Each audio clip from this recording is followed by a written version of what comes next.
Africa মহাদেশের বিভিন্ন স্থানের ভৌগোলিক উপনাম, যেমন রজত নগরী বলা হয় আলজিয়ার্সকে, লবঙ্গ দ্বীপ বলা হয় জাঞ্জিবারকে, নীল নদের দান বলা হয় মিশরকে, মরুভূমির দেশ বলা হয় আফ্রিকাকে, চিরসবুজের দেশ বলা হয় নাটালকে, বাজারের শহর বলা হয় মিশরের রাজধানী কায়রোকে, অন্ধকারাচ্ছন্ন মহাদেশ বলা হয় আফ্রিকা মহাদেশকে, পিরামিডের দেশ বলা হয় মিশরকে, স্বর্ণ নগরী বলা হয় জোহানেসবার্গ,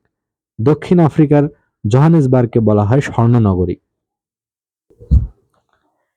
আমেরিকা মহাদেশের বিভিন্ন স্থানের ভৌগোলিক উপনাম, পৃথিবীর চিনির আধার বলা হয় কিউবাকে, জাঁকজমকের নগরী বলা হয় নিউ ইয়র্ককে,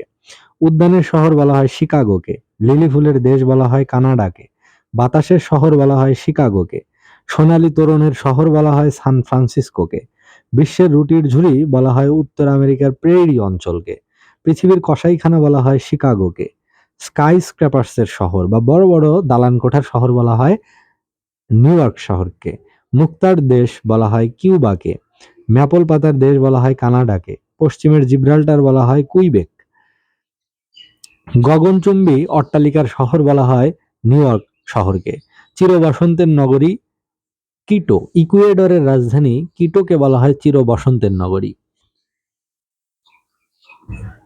দ্বীপ মহাদেশ বলা হয় অস্ট্রেলিয়াকে, দক্ষিণের রানী বলা হয় সিডনিকে, ক্যাঙ্গারুর দেশ বলা হয় অস্ট্রেলিয়াকে, দক্ষিণের গ্রেট ব্রিটেন বলা হয় নিউজিল্যান্ডকে।